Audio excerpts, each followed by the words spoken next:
রাধে বন্ধুরা, তোমরা সবাই কেমন আছো? আশা করছি তোমরা সবাই ভালো আছো, আমিও ভালো আছি।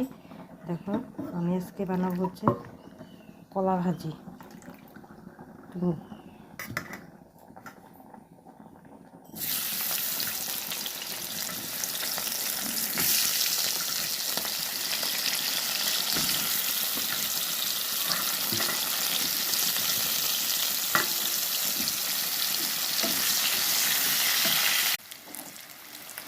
স্বাদ মতো নুন, হলুদ।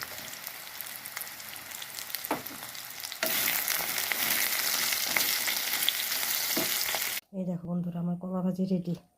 যদি তোমাদের এই রেসিপিটা ভালো লাগে তাহলে অবশ্য কমেন্ট শেয়ার আর একটা লাইক করে দিও প্লিজ।